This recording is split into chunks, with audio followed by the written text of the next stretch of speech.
ಅಡಿದಾವರುಗಳನ್ನು ವಂದಿಸುತ್ತಾ ಸದ್ಗುರು ಪರಂಪರೆಗೆ ಹಣೆ ಮಣಿದು ಗೀತಾಚಾರ್ಯನಲ್ಲಿ ವಂದಿಸಿ ಶಿವಸ್ವರೂಪಗಳೇ ತಮ್ಮೆಲ್ಲರಿಗೂ ಶರಣಾರ್ಥಿಗಳು.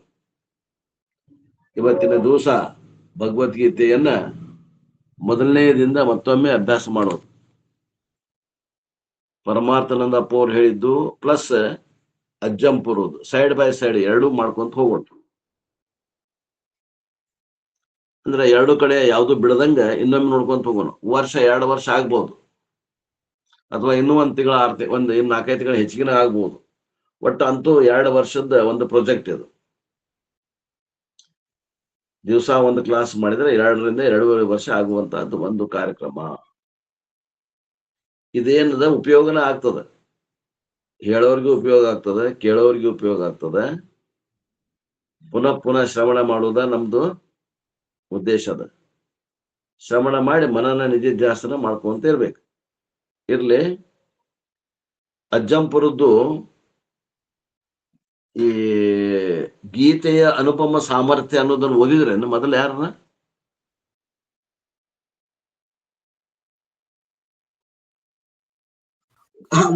ಸರ್ ಗಂಗಾಪುರ ನಿನ್ನೆ 4 ಪೇಜ್ ಆಗಿದೆ ಸರ್. ಅಲ್ಲ, ಸಾಮರ್ಥ್ಯ ಓದಿರಿ, ಗೀತೆಯ ಅನುಪಮ ಸಾಮರ್ಥ್ಯ ಪೀಠಿಕೆ ಓದಿರಿ. ಓದೇವ್ ಸರ್, 4 ಪೇಜ್ ಆಗೈತ್ರಿ ನಿನ್ನೆ. ಹಾ ಅಂದ್ರೆ ಪೀಠಿಕೆ ಮುಗಿದ್ಮೇಲೆ ಭಗವದ್ಗೀತಾ ಪ್ರಾರಂಭ ಮಾಡಿ 4 ಪೇಜ್ ಆಗೈತೇನ್ರಿ? ಇಲ್ಲ ಸರ್, ಅದ ಯಾವ್ದ್ರಿ ಗೀತೆ ಅನುಪಮ ಸಾಮರ್ಥ್ಯ ಅನ್ನೋಂಥದ್ದು 4 ಪೇಜ್ ಆಗಿದೆ ಸರ್. ಇನ್ನು ಒಂದು ಎಲ್ಲಿ ಮಠ ಬಂದಿರಿ? ಈಗ 5ನೇ ಅಧ್ಯಾಯ ಸರ್. 5ನೇ ಅಧ್ಯಾಯ ನಂತರ ಚಾಲು ಮಾಡೋಕ್ ಸರ್. 5ನೇ ಅಧ್ಯಾಯ ನಂತರ ಚಾಲು ಮಾಡೋದು. ಸರಿ ಓಕೆ ಸರಿ ಸರ್. ಅಡ್ಡಿ ಇಲ್ಲ.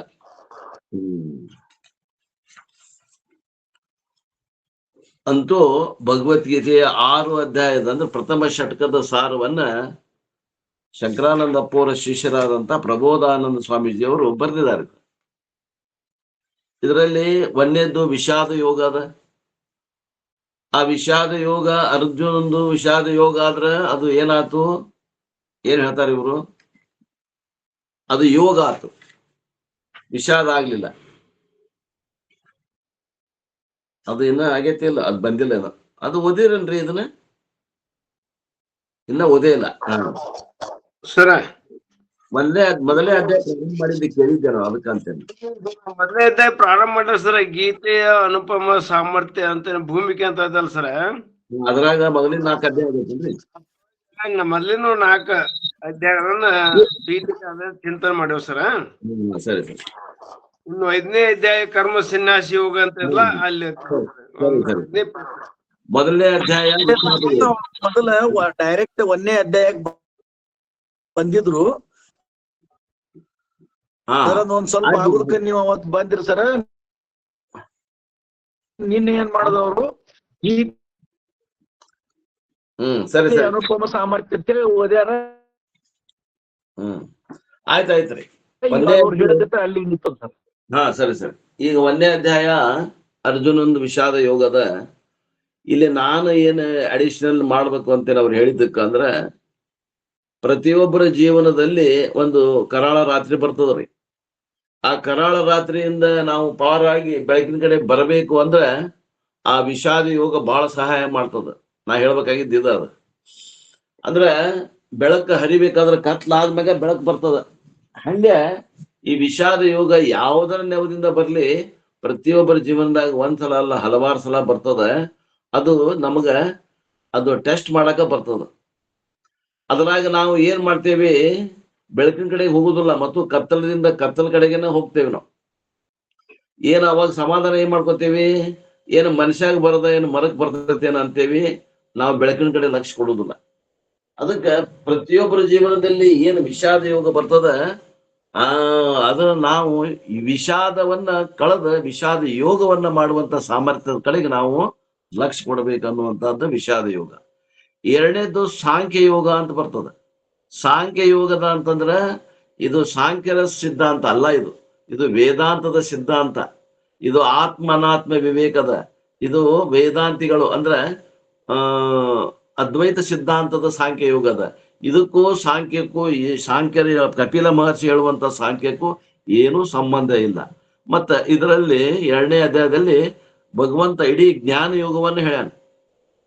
ಇಡೀ ಜ್ಞಾನ ಯೋಗ, ಅದರಲ್ಲಿ ಕರ್ಮನ ಹೇಳ್ಯಾನ, ಕರ್ಮ ಯೋಗವನ್ನು ಹೇಳ್ಯಾನ, ಆಮ್ಯಾಗ ಕರ್ಮ ಸನ್ಯಾಸ ಯೋಗವನ್ನು ಹೇಳ್ಯಾನ, ಜ್ಞಾನ ಯೋಗವನ್ನು ಹೇಳ್ಯಾನ.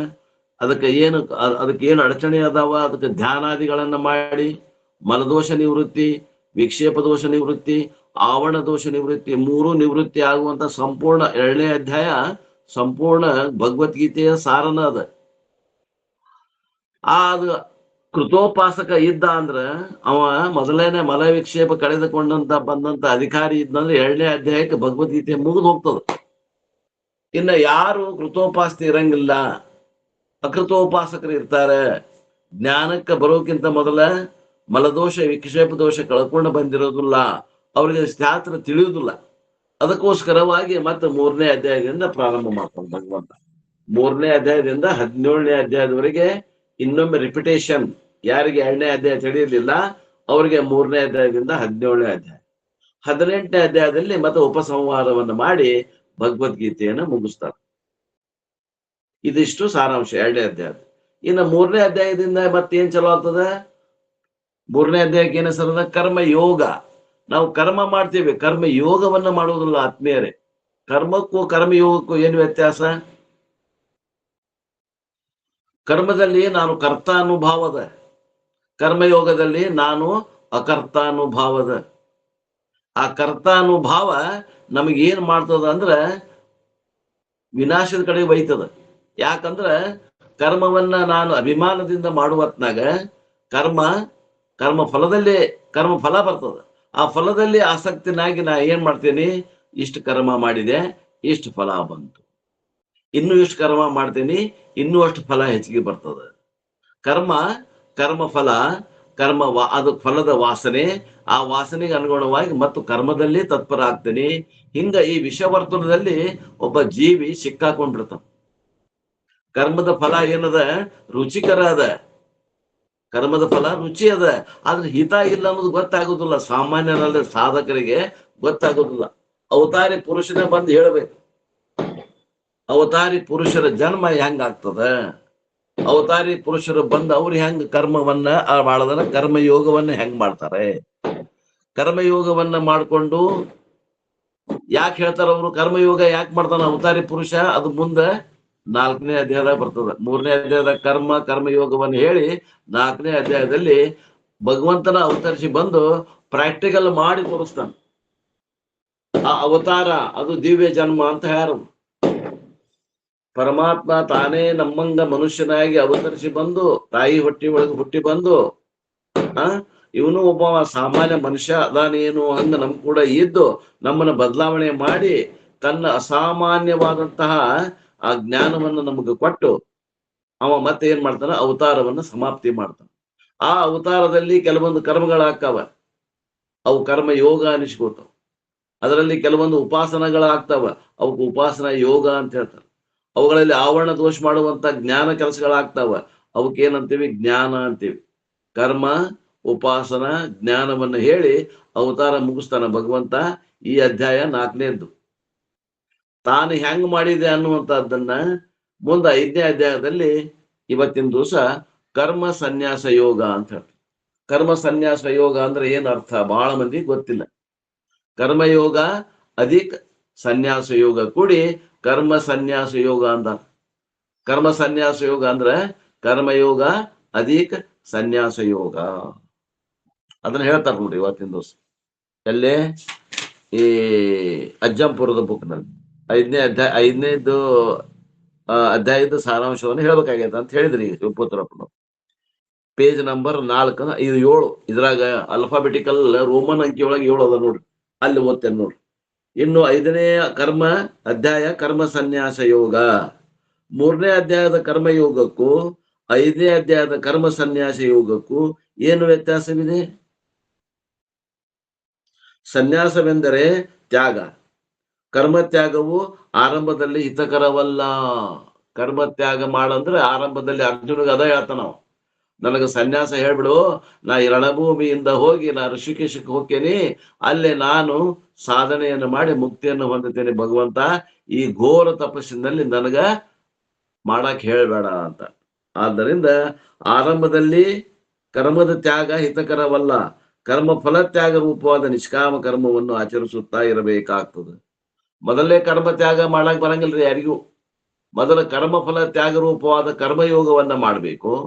ಅದರಿಂದ ಅಂತಃಕರಣದಿಂದ ಮಲದೋಷ ಕಳ್ಕೋಬೇಕು. ಆ ನಂತರ ವಿಕ್ಷೇಪ ದೋಷ ಕಳ್ಕೋಬೇಕು. ನಿಷ್ಕಾಮ ಉಪಾಸನೆಯನ್ನ ಮಾಡಿ ಆ ಕರ್ಮ ಉಪಾಸನೆ ಎರಡೂ ಆದ ನಂತರ ಮನಸ್ಸಿನಲ್ಲಿದ್ದಂತಹ ಮಲದೋಷ ಮತ್ತು ವಿಕ್ಷೇಪ ದೋಷ ಎರಡೂ ನಿವೃತ್ತಿ ಆದ ನಂತರ ಆ ನಂತರ ಏನಾಗ್ತದ, ಕರ್ಮ ಫಲ ಜ್ಞಾನ ಮಾಡ್ಕೋಬೇಕು. ಜ್ಞಾನಿಗಳು ಮಾತ್ರ ಇದನ್ನ ಮಾಡ್ಲಿಕ್ಕೆ, ಕರ್ಮ ತ್ಯಾಗ ಮಾಡ್ಲಿಕ್ಕೆ ಸಾಧ್ಯ ಅದ. ಸಾಮಾನ್ಯರಿಗೆ ಇದು ಸಾಧ್ಯವೇ ಇಲ್ಲ. ಆದ್ದರಿಂದ ಈಗ ಸಾಮಾನ್ಯರು ಏನ್ ಮಾಡ್ಬೇಕ್ರಿ, ಕರ್ಮ ತ್ಯಾಗ ಮಾಡುವಂಗಿಲ್ಲ, ಕರ್ಮವನ್ನ ಮಾಡ್ಬೇಕು, ಫಲವನ್ನ ತ್ಯಾಗ ಮಾಡ್ಬೇಕು. ಆ ಕರ್ಮದ ಫಲವನ್ನ ತ್ಯಾಗ ಮಾಡೋದಕ್ಕೆ ಏನಂತಾರೆ ಇವರು, ನಿಷ್ಕಾಮ ಕರ್ಮ ಯೋಗವನ್ನ ಆಚರಿಸುವುದು ಅಂತ. ಈ ಅದೇ ಹೇಳ್ತಾರೆ ಮುಂದವರು. ಚಿತ್ತಶುದ್ಧಿ ಆದ ನಂತರ ವಿಷಯಾತೀತವಾದ ಆತ್ಮಸ್ಥಿತಿಯಲ್ಲಿ ಕೇಳತ್ತೇನ ಶಾರದಾ? ಹೌದು ಸರ್, ಕೇಳ್ತಾರೆ. ಕೇಳಗತಿ ಇಲ್ಲ ನಮ್ಮ ಮನ್ಯಾಗ ಕೇಳ್ತೇವಂದ್ರ ಅದಕ್ಕೆ ಕೇಳ ತಿಳಿತೇನೆ ಇದು. ಹಾ, ಮೊದಲ ಕರ್ಮ ತ್ಯಾಗ ಹೇಳಲಿಲ್ಲ ಭಗವಂತ. ಮೊದಲ ಸನ್ಯಾಸ ಹೇಳೋದಿಲ್ಲ. ಸನ್ಯಾಸಿಗೆ ಎಲ್ಲರೂ ಅಧಿಕಾರಿಗಳಲ್ಲ. ಮಲದೋಷ ವಿಕ್ಷೇಪ ದೋಷ ಕಳ್ಕೊಂಡವ್ರು ಮಾತ್ರ ಸನ್ಯಾಸಕ್ಕೆ ಅಧಿಕಾರಿ. ಮಲದೋಷ ಅಂದ್ರೆ ಏನು, ವಿಕ್ಷೇಪ ದೋಷ ಅಂದ್ರೆ ಏನು? ಮಲದೋಷ ಅಂದ್ರೆ ನಾವು ಮನಸ್ಸಿಗೆ ಕೇಳ್ಕೋಬೇಕು, ವಿಷಯದಲ್ಲಿ ಸುಖ ಐತೇನು ಅಂತ ಕೇಳಿದ್ರೆ ಸುಖ ಅದ ಅಂತ ಯಾರು ಉತ್ತರ ಹೇಳಿದ್ರೆ ಅಲ್ಲಿ ಒಳಗೆ ದೋಷ ಅದ. ವಿಷಯದಲ್ಲಿ ಸುಖ ಇಲ್ಲ. ಶಬ್ದ ಸ್ಪರ್ಶ ರೂಪ ರಸ ಗಂಧಾದಿಗಳಲ್ಲಿ ಸುಖ ಇಲ್ಲ. ಆದ್ರೂ ಸುಖದ ಭಾಸ ಐತಲ್ಲಿ, ಅದನ್ನ ಬೆನ್ನತ್ತೈತಿ 199.99.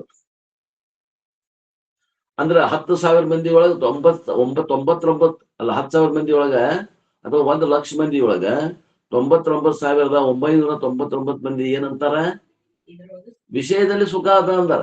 ಒಬ್ಬವ ಎಲ್ಲೋ 1,00,000ಕ್ಕೆ ಒಬ್ಬವ ವಿಷಯಗಳಲ್ಲಿ ಸುಖ ಇಲ್ಲ ಅಂತ ಗುರುತಿಸ್ತಾನ.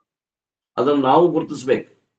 ಅದು ಗುರುತಿಸಿದ್ರೆ ನಮ್ಮಲ್ಲಿ ಮಲದೋಷ ಹೋಗೇ ಐತಿ ಅಂತ. ಇಲ್ಲ ಗುರುತಿಸಿಲ್ಲ ಅಂದ್ರೆ ನಮ್ಮಲ್ಲಿ ಇನ್ನ ಮಲದೋಷ ಐತಿ ಅಂತ. ಮಲದೋಷ ಇದ್ದಾಗ ನಾವು ತ್ಯಾಗವನ್ನು ಹೇಳಿದ್ರೆ ಏನಾಗ್ತದ ಅಂದ್ರೆ, ಚಿತ್ರದುರ್ಗ ಸ್ವಾಮಿ ಹಾಕೇನು, ಚಿತ್ರದುರ್ಗ ಸ್ವಾಮಿಗಳು ದೊಡ್ಡ ಒಂದು ಪರಂಪರೆ ಅವ್ರದ್ದು. ವೀರಶೈವ ಲಿಂಗಾಯತ ಸಮುದಾಯದ ದೊಡ್ಡ ಲೀಡರ್ ಇದ್ರು. ಅವ್ರು ಹೇಳ್ದಂಗ ರಾಜಕೀಯ ಮಂದಿಗಳಿಗೆ ಕೇಳ್ತಿದ್ರು. ಅಂತ ಸ್ಥಾನದಾಗ ಇದ್ಕೊಂಡು ಒಳಗೆ ಏನಿತ್ತು, ದೋಷ ಇತ್ತು, ಮಲದೋಷ ಇತ್ತು. ಅದಕ್ಕೆ ಅವ್ರದ್ದು ಏನಾಯ್ತು ಪರಿಸ್ಥಿತಿ, ಜೈಲಿಗೆ ಹೋಗುವಂತ ಪ್ರಸಂಗ ಬಂತು. ಅದಕ್ಕೆ ನಾವು ಪ್ರಾರಂಭಿಕವಾಗಿ ಮಲದೋಷ ಇದ್ದಲ್ಲೇ ತ್ಯಾಗವನ್ನು ಹೇಳಬಾರದು. ಅವ್ರಿಗೇನ್ ಹೇಳ್ಬೇಕು, ಕರ್ಮ ಯೋಗವನ್ನು ಹೇಳ್ಬೇಕು. ಅಂದ್ರೆ ಕರ್ಮವನ್ನ ಮಾಡ್ಬೇಕಪ್ಪ, ಫಲವನ್ನ ಭಗವಂತಗೆ ಅರ್ಪಿಸ್ಬೇಕು. ಆ ಬಂದಂತ ಫಲವನ್ನ ಅದರಲ್ಲಿ ನೀನು ಈಶ್ವರ ಕೊಟ್ಟಿದೆ, ಈಶ್ವರಾರ್ಪಣ ಬುದ್ಧಿಯಿಂದ ಸ್ವೀಕಾರ ಮಾಡೋದು ಏನಂತಲ್ಲ, ಇದು ಕರ್ಮಯೋಗದ ಸ್ಥಿತಿ. ಚಿತ್ತಿ ಶುದ್ಧಿ ಆದ ನಂತರ ವಿಷಯಾತೀತವಾದ ಆತ್ಮಸ್ಥಿತಿ. ಆತ್ಮ ಹೆಂಗದರಿ?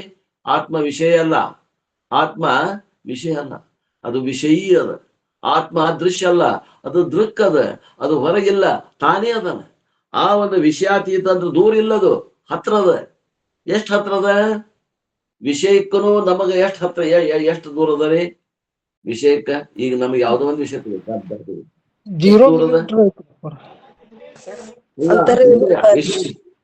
ವಿಷಯ ಕೇಳಾಗತ್ತೇನೆ. ವಿಷಯ ಎಷ್ಟು ದೂರ ಅದಾವ್ರಿ? ಈಗ ನಿಮ್ಗೆ ಪಕ್ವಾನವನ್ನು ಇಟ್ಟು ಸಿದ್ದಪ್ಪ ತಾಟ್ ಇಟ್ಟಾರ, ಅದು ವಿಷಯ ಹೌದಲ್ಲ? ಅದು ಅದ್ರಾಗ ಏನದ, ಹೋಳಿಗೆ ಅದ, ಅದಕ್ಕೆ ತುಪ್ಪ ಅದ, ಹಾಲ್ ಅದ, ಅನ್ನ ಸಾರು ಅದ, ಬದ್ನಿಕಾಯಿ ಪಲ್ಯ ಅದ, ನುಗ್ಗೆಕಾಯಿ ಸಾರು ಅದ, ಹಪ್ಪಳ ಅದ, ಸಂಡಿಗೆ ಅದ, ಉದ್ದಿನ ವಡ ಅದ, ಎಲ್ಲಾ ಮಾಡ್ಯಾರ ಟೇಸ್ಟ್. ಮತ್ತ ಅದ್ರಾಗೇನು ವಿಷಯ ಬೆರೆಸಿಲ್ಲ, ಪಕ್ವಾನ್ ಅದ. ಅದು ಎಷ್ಟು ದೂರ ಅದ ರೀ? ಕಣ್ಣಿಗೆ ಕಾಣ್ತದ ದೃಶ್ಯ ಅಂದ್ರೆ ಬಹಳ, 1 ಫೂಟ್ 2 ಫೂಟ್ ಅಂತರದಾಗ ಅದ. ಕಾಣ್ತದ ಅಂದ್ರೆ ಸ್ವಲ್ಪ ದೂರದ ಸಮೀಪದ.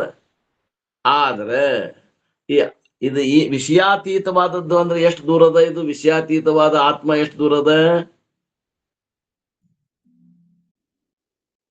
ಈಗ ಹೇಳ್ರಿ, ನಿಮ್ ಪ್ರಶ್ನೆ ಉತ್ತರ ಆಗಲೇ ಹೇಳಿದ್ದು. ಆಗ ಹೇಳಿದ ಅದೇ ರೀ ಜೀರೋ ಅಂತರ ಒಳಗ ಜೀರೋ ಬಾಳ ಇಲ್ಲಲ್ಲೇ ಆ ಆತ್ಮಜ್ಞಾನ ಮಾಡ್ಕೊಂಡವಂಗ ವಿಷಯಾತೀತವಾದದಂದ್ರ ದೂರ ಐತಂತ ಅರ್ಥ ಮಾಡ್ಬೇಡ್ರಿ. ಅದು ಬಹಳ ಹತ್ರದ. ಎಷ್ಟ್ ಹತ್ರದ ಅಂದ್ರ ಅದೇ ನೀವಾಗಿರಿ. ದೃಕ್ ಮತ್ತು ವಿಷಯಿನ ನೀವಾಗಿರಿ. ಆ ವಿಷಯಾತೀತವಾದ ಆತ್ಮಸ್ಥಿತಿಯಲ್ಲಿ ಕರ್ಮ ತ್ಯಾಗವು ಸಂಭವಿಸ್ತದ. ನೋಡ್ರಿ, ಕರ್ಮ ತ್ಯಾಗ ಹಗರಲ್ಲಂದಂಗ ಆತ. ಕರ್ಮ ಫಲ ತ್ಯಾಗ ಹಗರೈತಿ, ಕರ್ಮ ಅದು ಹಗರಿಲ್ಲ. ಗುರುಗಳು ಹೇಳಿದಾಗ ಮಾಡಬೇಕಾಗ್ತದೆ.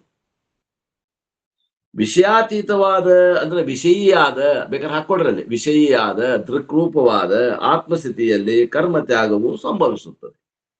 ಆ ಕಾರಣದ ಅಥವಾ ಈ ಕಾರಣದಿಂದ ಸಾಧಕರಿಗೆ ಕರ್ಮ ಸನ್ಯಾಸಕ್ಕಿಂತಲೂ ಕರ್ಮಯೋಗವೇ ಉತ್ತಮವೆಂದು ಈ ಅಧ್ಯಾಯದಲ್ಲಿ ಪ್ರತಿಪಾದನೆ ಮಾಡಿದೆ. ಅನಧಿಕಾರಿಗಳಿರ್ತಾರಲ್ಲ, ಅಕೃತೋಪಾಸಕರು ಅಂತಾರಲ್ಲ, ಅವರಿಗೆ ಸನ್ಯಾಸ ಕೊಡಕ್ ಬರಂಗಿಲ್ಲ. ಅವ್ರಿಗೆ ಕರ್ಮಯೋಗವನ್ನ ಹೇಳಬೇಕಾಗ್ತದೆ. ಈ ರೀತಿಯಿಂದ ಕರ್ಮ ಸನ್ಯಾಸವನ್ನು ಕುರಿತು ಹೆಚ್ಚಾಗಿ ಪ್ರತಿಪಾದಿಸುವುದರಿಂದ ಈ ಅಧ್ಯಾಯಕ್ಕೆ ಕರ್ಮ ಸನ್ಯಾಸ ಯೋಗವೆಂದೇ ಹೆಸರುಂಟಾಗಿದೆ. ಅಂದ್ರೆ ಕರ್ಮವನ್ನ ಮಾಡಬೇಕು, ಫಲವನ್ನ ತ್ಯಾಗ ಮಾಡಬೇಕು. ಮತ್ತೊಂದು ವಿಷಯ, ಸನ್ಯಾಸ ಎಂಬ ಪದವು ಜ್ಞಾನಕ್ಕೂ ಸಾಂಖ್ಯಕ್ಕೂ ಪರ್ಯಾಯವಾಗಿ ಉಪಯೋಗಿಸಲ್ಪಟ್ಟಿದೆ. ಇಲ್ಲಿ ಸನ್ಯಾಸ ಅನ್ನುವಂಥ ಪದ ಜ್ಞಾನ ಅಂತ ಅರ್ಥ. ಸಾಂಖ್ಯ ಅಂದ್ರ ಕಪಿಲ ಮಹರ್ಷಿ ಬರೆದಂತ ಸಾಂಖ್ಯ ಫಿಲಾಸಫಿ ಅಲ್ಲ ಇದು. ಇಲ್ಲಿ ಸಾಂಖ್ಯ ಅಂದ್ರೆ ಏನ್ ಅರ್ಥ ಮಾಡ್ಬೇಕು? ಪರ್ಯಾಯ ಶಬ್ದ ಅದು. ಅಂದ್ರೆ ಜ್ಞಾನ ಅನ್ನುವಂತ ಸನ್ಯಾಸ ಅಂದ್ರೆ ಜ್ಞಾನ ಅಂತ ಅರ್ಥ ಮಾಡ್ಬೇಕು. ಸಾಂಖ್ಯ ಅಂದ್ರೆ ಜ್ಞಾನ ಅಂತ ಅರ್ಥ ಮಾಡ್ಬೇಕು.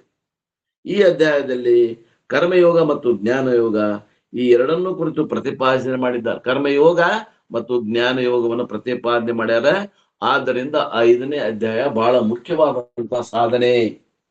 ಆದ್ದರಿಂದ ಈ ಅಧ್ಯಾಯಕ್ಕೆ ಕರ್ಮ ಸನ್ಯಾಸ ಯೋಗವೆಂದು ಹೆಸರು ಉಂಟಾಗಿದೆ ಎಂದು ಹೇಳಬಹುದು. ನೋಡ್ರಿ, ಕರ್ಮ ಸನ್ಯಾಸ ಯೋಗ ಅಂದ್ರೆ ಏನು? ಕರ್ಮಯೋಗ ಅಧಿಕ್ ಜ್ಞಾನ ಯೋಗ. ಆ ಸನ್ಯಾಸ ಅನ್ನೋದನ್ನ ಜ್ಞಾನ ಅಂತ ಅರ್ಥ ಮಾಡ್ಯಾರ. ಆ ಸನ್ಯಾಸ ಅನ್ನೋದನ್ನ ಸಾಂಖ್ಯ ಅನ್ನೋ ಪದಕ್ಕೆ ಅರ್ಥ ಮಾಡ್ಯಾರ, ಪರ್ಯಾಯ ಶಬ್ದಗಳು. ಆದ್ದರಿಂದ ಕರ್ಮ ಸನ್ಯಾಸ ಯೋಗ ಅಂದ್ರೆ ಕರ್ಮಯೋಗ ಅಧಿಕ ಜ್ಞಾನ ಯೋಗ ಅಂತ ಅರ್ಥ ಮಾಡ್ತೀವಿ. ಬಹಳ ವಿಶೇಷವಾದಂತ ಟಿಪ್ಪಣಿ ಇದು. ಬಹಳ ಮಂದಿಗೆ ಆ 5ನೇ ಅಧ್ಯಾಯ ಯಾಕೆ ಇಟ್ಟಾರ ಹೆಸರು ಹಿಂಗ ಗೊತ್ತಿಲ್ಲ. 5ನೇ ಅಧ್ಯಾಯ ಬಂದಾಗ ಇನ್ನೂ ವಿಶೇಷವಾಗಿ ಹೇಳ್ತಾರೆ. ಮತ್ತು 3 ಮತ್ತು 4ನೇ ಅಧ್ಯಾಯದಲ್ಲಿ ಕರ್ಮಯೋಗ ಜ್ಞಾನ ಯೋಗವನ್ನು ಭಗವಂತನು ಸ್ತುತಿಸುತ್ತಾನೆ. ಈ ಎರಡರಲ್ಲಿ ಯಾವುದು ಶ್ರೇಷ್ಠವೆಂದು ಶಂಕೆಗೆ ಅರ್ಜುನಿಗೆ ಶಂಕೆ ಮಾಡಿದ್ದರಿಂದ ಆ ಶಂಕೆಯ ಪರಿಹಾರ್ಥವಾಗಿ ಈ 5ನೇ ಅಧ್ಯಾಯ ಪ್ರಾರಂಭವಾಗಿರುತ್ತದೆ. ನಿಜವಾಗಿ ಜ್ಞಾನ ಯೋಗ ಮತ್ತು ಇದು ಕರ್ಮಯೋಗ ಮತ್ತು ಜ್ಞಾನ ಯೋಗದಾಗ ಯಾವ್ದು ಶ್ರೇಷ್ಠ ರೀ? ಜ್ಞಾನ ಯೋಗನ ಶ್ರೇಷ್ಠ. ಜ್ಞಾನ ಯೋಗ ಶ್ರೇಷ್ಠ. ಯಾರಿಗೆ ಯಾರಿಗೆ ಗುರುಸಿದ್ದಪ್ಪ? ಯಾರಿಗೆ ಸುರೇಶ್ ಅವರ? ಅದಕ್ಕೆ ಈ ಪ್ರಶ್ನೆಗೆ ಉತ್ತರ ಕೊಡಬಾರದು ನೀವು. ಯಾರಿಗಿರಿ ಅಂತ ಕೇಳ್ಬೇಕು. ಕರ್ಮಯೋಗ ಮತ್ತು ಜ್ಞಾನ ಯೋಗದಲ್ಲಿ ಯಾವುದು ಶ್ರೇಷ್ಠ ಅಂತ ಕೇಳಿ ನೀವೇನ್ ಕೇಳ್ಬೇಕು? ಹೊಳ್ಳಿ ಯಾರಿಗಿರಿ ಅಂತ ಕೇಳ್ಬೇಕು. ಕರೆಕ್ಟ್. ಮಲ ವಿಕ್ಷೇಪ ಕಳ್ಕೊಂಡವ್ರಿಗ್ರಪ್ಪ. ಅಲ್ಲ ಮಲ ವಿಕ್ಷೇಪ ಕಳ್ಕೊಂಡವ್ರಿಗೆ ಜ್ಞಾನ ಯೋಗ ಶ್ರೇಷ್ಠ, ಕಳ್ಕೊಳ್ಳಾರ್ದವ್ರಿಗೆ ಕರ್ಮಯೋಗ ಶ್ರೇಷ್ಠ. ಅದಕ್ಕೆ ನಾವು ಉತ್ತರ ಹೇಳೋ ಬದ್ಲಿ ಯಾರಿಗ್ರಿ ಅಂತ ಕೇಳ್ಬೇಕು. ಯಾರಿಗೆ ಅಂತ ಕೇಳ್ಬೇಕಲ್ಲೇ. ಯಾರಿಗಂತ ಕೇಳಿದ್ರೆ ಗೊತ್ತಾಗ್ತದೆ.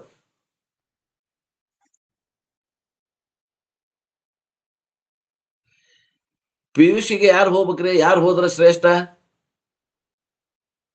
10th ಪಾಸ್ ಆದ್ರೂ ಹೋಗ್ಬೇಕು, ಹೌದಲ್ರಿ? 7ನೇ ಪಾಸ್ ಆದವ್ರು ಹೋಗಕ್ ಬರ್ತದೇನ್ರಿ? ಹೋದ್ರೆ ಏನಾಕತಿ? ತೋಳಿಕೆ ಬರಂಗಿಲ್ರಿ. ತಿಳಿಯಂಗಿಲ್ಲ ಅವ್ರಿಗೆ. ತಿಳಿಯಂಗಿಲ್ಲ, ಹಂಗಾಗ್ತದ. ಅದಕ್ಕೆ ಕರ್ಮಯೋಗ ಮತ್ತು ಜ್ಞಾನ ಯೋಗದ ಯಾವ್ದು ಶ್ರೇಷ್ಠರಿ ಅಂತ ಕೇಳಿದ್ರೆ ನೀವೇನ್ ಹೇಳ್ಬೇಕು? ಯಾರಿಗ್ರಿ ಅಂತ ಕೇಳ್ಬೇಕು. ಇಲ್ರಿ, ಕೃತೋಪಾಸಕರಿಗೆ ಅಂದ್ರೆ ಜ್ಞಾನ ಯೋಗ ಶ್ರೇಷ್ಠ, ಅಕೃತೋಪಾಸಕರಿಗೆ ಕರ್ಮಯೋಗ ಶ್ರೇಷ್ಠ. ಹಂಗಾರೆ ನಮ್ಮಲ್ಲಿ ಬಹಳ ಮಂದಿ ಯಾರದೇವ್ರಿ? ನಾವು ಅಕೃತೋಪಾಸಕರದೇವಿ ನಾವು. ಯಾಕಂದ್ರೆ ಯಾಕ್ರಿ? ಯಾಕೆ ಅಕೃತೋಪಾಸಕರದೇವಿ? ಕೃತೋಪಾಸಕರು ಯಾಕಿಲ್ಲ? ನಾವೇನೇ ಅಂತ ಕಾಣಿಸ್ತಿದ್ದು ಮಾಡ್ಕೊಂಡಿಲ್ರಿ ನಾನು. ಉಪಾಸಕರು ಇಲ್ಲಿ ಬರ್ತಿರಕಿಲ್ಲ ಅಂತ ನನ್ನ ಅಭಿಪ್ರಾಯ ಸರ್. ಅಕೃತೋಪಾಸಕರು ಇಲ್ಲಿ ಶ್ರವಣಕ್ಕೆ ಬರ್ತಿರ್ಲಿಲ್ಲ ಅಂತ ನನ್ನ ಅಭಿಪ್ರಾಯ ಸರ್. ಹೇಳ್ರಿ ಹಂಗಾರೆ ಮತ್ತೆ ಯಾಕೆ ಬಂದ್ರು? ಅಕೃತೋಪಾಸಕರು ಶಿವಪುತ್ರ ಎಲ್ಲರಿಗೂ ಹಾಕುವವರಾಗತ್ತೆ. ಕೇವಲ ಆವರಣ ದೋಷ ಬಂದು ಉಳ್ದ ಸರ್ ನಮ್ಗೆ ಕಳ್ಕೊಳಕ್ ನಿಮ್ ಕಡೆ ಬಂದವ್ ನಾವ್ರಿ. ನೀವ್ ಒಬ್ರ ಹಂಗ ಅಂತೀರ? ಕೇಳ್ರಿ ಹಂಗದಾರ ಸರ್. ವಿದ್ಯೆಗಳನ್ನ ಕುರಿತಿದ್ದಾರೆ ಅಂದ್ರ ಎಲ್ಲ ಕೃತೋಪಾಸಕರ. ಸುಪುತ್ರಪ್ಪನವ್ರು ಅವ್ರದ್ದು ಗೊತ್ತಾಗತ್ತೇನೆ ನಿಮ್ ಕಡೆ ಮಿಟ್ರ ಐತನ ಅವ್ರದ್ದು ಅಳ್ಯಾಕ? ಅವ್ರಿಗೆ 2 ವರ್ಷ ಆಗದ ಅವ್ರ ಅವ್ರ ಸಂಗಾತಿ ಕೂಡ ಚಿಂತನೆ ಮಾಡಿ ಗುರ್ತಾಗ್ಯ ಸರ್. ಮತ್ತೆ ಏನ ಸರ ಶ್ರವಣ ಯಾವಾಗ ಚಲೋ ಆಕ ಸರ? ಶ್ರವಣಕ್ಕೆ ಯಾರು ಬರ್ತಾರ್ರಿ? ಮಲದೋಷ ನಾವು ಶ್ರವಣ ಸನಿಯಕ್ ಬರಂಗಿಲ್ಲ ಸರ್.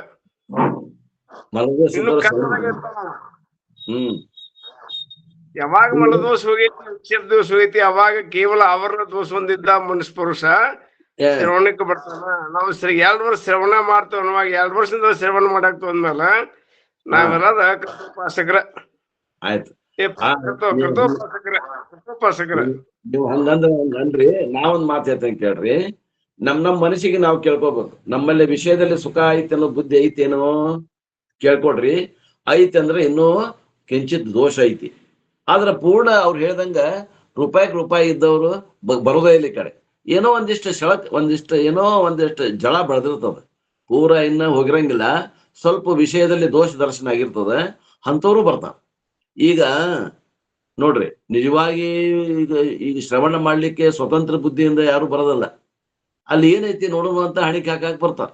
ಅಥವಾ ಏನೋ ಅಲ್ಲಿ ಹೊಂಟಿರ್ತಾರ, ಕಿವಿ ಬೀಳ್ತಾವ, ಇಂಟ್ರೆಸ್ಟ್ ಬರ್ತದ, ಪೂರ್ವ ಜನ್ಮ ಸಂಸ್ಕಾರ ಇರ್ತದ, ಅದು ಹೇಳ್ಕೊಂಡ್ ಬರ್ತದೆ ಇವ್ರಿಗೆ. ನಾವು ಜನ್ಮಾಂತರದಲ್ಲಿ ಸಾಧನೆ ಮಾಡಿರ್ತೀವಿ, ಅದು ನಮ್ಗೆ ಹೇಳ್ಕೊಂಡ್ ಬರ್ತದೆ. ಅಲ್ಲಿ ಸಾಧನೆ ಅರ್ಧಕ್ ನಿಂತಿರ್ತದೆ, ಅದು ಹೇಳ್ಕೊಂಡ್ ಬರ್ತದೆ. ದೋಷ ದರ್ಶನ ಇನ್ನ ಪೂರ ಆಗಿರಂಗಿಲ್ಲ, ಸ್ವಲ್ಪ ಆಗಿರ್ತದೆ, ಇಲ್ಲ ಅನ್ನಂಗಿಲ್ಲ. ಪೂರ ನಮ್ಗೆ ಆಗೇ ಇಲ್ಲ ಅನ್ನೋ ಬರೋದೇ ಇಲ್ಲ. ಅವ್ರು ಹೇಳುದು ಬರೋಬರಿನ ಐತಿ. ಆದ್ರೆ ನಾವೆಲ್ಲರೂ ಕೃತೋಪಾಸಕರು ಅದೇನಂತಾರಲ್ಲ, ಅದನ್ನ ನಾವು ಒಪ್ಪೋದು. ನಾವು ಕೃತೋಪಾಸಕರು ಅಲ್ಲ, ಅಕೃತೋಪಾಸಕರು ಅಲ್ಲ. ಸಾಧನೆ ಮಾಡೇವಿ, ಆದ್ರ ಹಂತದಾಗ ಅದೇವಿ. ಒಂದ್ ಯಾವ್ದೋ ಪೂರ್ಣ ಕೃತೋಪಾಸಕರು ಅಲ್ಲ ನಾವು. ಸ್ವಲ್ಪ ಏನೋ ದೋಷ ದರ್ಶನ ಆಗ್ಯದ, ಅಥವಾ ಹೆಂಗಾಗೈತಿ 60 ಆದ್ಮ್ಯಾಗ ಏನೂ ಇಲ್ಲ ಕೆಲಸ ನಮಗ, ಅದಕ್ಕಾರು ಟೈಮ್ ಪಾಸಿಗೆ ಬಂದಿರ್ಬೇಕು ನಾವು. ನಿಜವಾಗಿಯೂ ಒಳಗೆ ಏನಾರ ಹಮ್ಮ ಐತಂದ್ರೆ, ಒಳಗೆ ಏನ ಐತಿ ವಿಷಯ ಅಂದ್ರೆ, ಇನ್ನೂ ಅಷ್ಟು ವಿಷಯ ಸಿಕ್ಕ್ರೆ ಇನ್ನೊಂದ್ಸಲ ಭೋಗ ಮಾಡೇ ಬಿಡ್ಬೇಕು ಅನ್ನೋದ ಐತಿ. ಮತ್ ಬಹಳ ಮಂದಿಗೆ ಹೇಳ್ತೇನೆ. ಅದು ಇದನ್ನ ಮನಸ್ಸ ಇಟ್ಕೊಂಡು ನಾ ಹೇಳೋದೇನು, ಬಹಳಷ್ಟು ಮಂದಿ ಇಲ್ಲಿ ಬಂದಾರಂದ್ರು ಕೂಡ ಅಕೃತೋಪಾಸಕರ ಬಹಳ ಮಂದಿ ಇದೇವಂತ ಈ ರೀತಿಯಿಂದ ನಾವು ಹೇಳೋದು. ನೀವೆಲ್ಲರೂ ಕೃತೋಪಾಸಕರಿದ್ರೆ ಕೇವಲ 2ನೇ ಅಧ್ಯಾಯಕ್ಕೆ ಮುಕ್ತಿ ಆಗ್ಬೇಕು, 3ನೇ ಅಧ್ಯಾಯದಿಂದ ಹೇಳುವಂತ ಅವಶ್ಯಕತೆ ಇಲ್ಲ. ಆದ್ದರಿಂದ ನಾವೆಲ್ಲರೂ ಅಕೃತೋಪಾಸಕರ ಬಹಳ ಜನ ಅದೇವಿ ಅಂತ ಅರ್ಥ ಇರ್ಲಿ. ಓಂ ನಮ ಶಿವಾಯ ಗುರುಗಳೇ. ಹೇಳ್ರಿ. ಈ ಕೃತೋಪಾಸಕ ಮತ್ತು ಅಕೃತೋಪಾಸಕ, ಇವ್ ಕೃತೋಪಾಸಕ ಅದನ ಇಲ್ಲ ಅಕೃತೋಪಾಸಕ ಅದನ, ಅಥವಾ ನಾವು ಅಕೃತೋಪಾಸಕರಿದ್ದೀವ ಅಥವಾ ಕೃತೋಪಾಸಕರಿದ್ದೀವ, ಅದು 2ನೇ ಭೂಮಿಗೆ ಸಾಧನೆ ಮಾಡಿಕೊಂಡಾಗ್ಯೂ ಸಹ ಮತ್ತೊಬ್ಬರಿಗೆ ಹೇಳಕ್ಕೆ ಬರೋದಿಲ್ಲ, ಅವನಿಗೆ ಮಾತ್ರ ಗೊತ್ತಿರ್ತದ. ಅವನಿಗೆ ಮಾತ್ರ ಗೊತ್ತಾಗ್ತದ, ಉಳಿದವ್ರಿಗೆ ಗೊತ್ತಾಗಂಗಿಲ್ಲ. ಇನ್ನೊಬ್ರು ಹೇಳಕ್ಕ, ನಾವು ಕೃತೋಪಾಸಕರೇ ಇದ್ದೀವಂತ ಇನ್ನೊಬ್ರು ಹೇಳಕ್ ಸಾಧ್ಯನೇ ಇಲ್ಲ. ಅದ ಆದ್ರೂ ಅವ್ರು ಸುಪುತ್ರಪ್ಪನವ್ರು 2 ವರ್ಷ ಅಂತ ನೋಡಾಗತ್ತಿ ಈ ಮಂದಿನ ಅಂತ, ನಮಗೇನೋ ಇವ್ರು ಕೃತೋಪಾಸಕರ ಅದೇವಿ ಅಂತ ಅವರು ಅತಿಶಯೋಕ್ತಿ ಮಾಡಿ ಹೇಳಾಕತ್ತಾರ್ರಿ. ಸಂತೋಷ ಇರ್ಲಿ. ಸಂತೋಷ ಗುರುಗಳೇ, ಸಂತೋಷ. ಸರ್ ನಾವು ಇಲ್ಲಪ್ಪ ಅಂತ ಅವ್ರ ಒಪ್ಕೊಂಡ್ರೆ ನಾವೇನ್ ಮಾಡಕ್ ಆಗಲ್ಲ ಸರ್. ಆಗ್ರಿಪ್ಪ ಅಂತ ನಾವ್ ಆಸೆ ಮಾಡ್ತೇವ್ರಿ. ಆಯ್ತಾಯ್ತು. ಈಗ 2ಕ್ಕೂ ದಾರಿ ಹೇಳಿದ್ನಲ್ರಿ. ನಾವೇನದ ಯಾವ್ದಾದ್ರು ಕೃತೋಪಾಸಕರ ಅದಾರ ಅಂತಾನೆ ನಾವ್ ತಿಳ್ಕೊಳ್ಳೋನು. ಆದ್ರ ಅದು ಅವ್ರ ಅಂತಃಕರಣಕ್ಕೆ ಗೊತ್ತಾಗ್ತದ ಹೊರತು ಏನ್ರಿ ಮತ್ತೊಬ್ಬರದ್ದು ನಮಗ್ ಗೊತ್ತಾಗಂಗಿಲ್ಲ. ಇದು ಮಾತ್ರ ಇದು ವಿಚಾರ ಮಾಡುವಂತ ಮಾತು.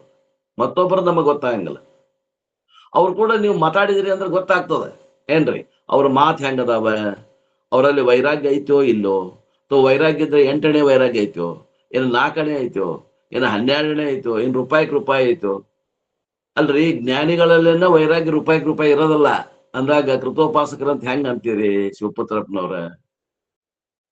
ಈಗ ಜ್ಞಾನ ಇರ್ತದೆ, ಜ್ಞಾನ ಇರ್ತದೆ, ಪಕ್ಕಾ ಜ್ಞಾನ ಇರ್ತದೆ. ಆದ್ರೆ ಮತ್ತು ಏನದ ಅಪೇಕ್ಷೆ ಇರ್ತದ ಅವರಲ್ಲಿ. ಅದು ತಂದ್ಕೊಡ್, ನನಗಿದು ತಂದ್ಕೊಡ್. ಎಷ್ಟು ಮಂದಿ ನೋಡಿಲ್ಲ ನಾವು. ಆದ್ದರಿಂದ ಹಿಂಗ ಎಲ್ಲರೂ ನಾವು ಕೃತೋಪಾಸಕರ ಅದೇವಿ ಅನ್ನುವಂಥದ್ದು ನಿರ್ಣಯ ಏನ್ ಮಾಡಾಕತ್ತಿರಲ್ಲ, ಇದು ಸತ್ಯಕ್ಕೆ ದೂರವಾದ ಮಾತು. ಅಲ್ಪ ಸ್ವಲ್ಪ ಮಲದೋಷ ಕಳ್ಕೊಂಡು ಬಂದವ್ರು ಅದಾರ್ರಿ ಅನ್ರಿ, ಒಪ್ತೇನೆ. ಇರ್ಲಿ, ಎಲ್ಲರೂ ಕೃತೋಪಾಸಕರು ಇದಾರ ಅಂತಂದ್ರೆ ಬಹಳ ಸಂತೋಷ. 2ನೇ ಅಧ್ಯಾಯಕ್ಕೆ ಮುಕ್ತರಾಕಾರ. ನಾವ್ ಅಂತವ್ರಿಗೆ ಏನ್ ಮಾಡೋಣ್ರಿ, ಇವರ ಶಿವಪುತ್ರಪ್ಪನವ್ರ 2ನೇ ಅಧ್ಯಾಯ ಆದ್ಮೇಲೆ 3ನೇ ಅಧ್ಯಾಯ ಓದೋದ ಬೇಡ.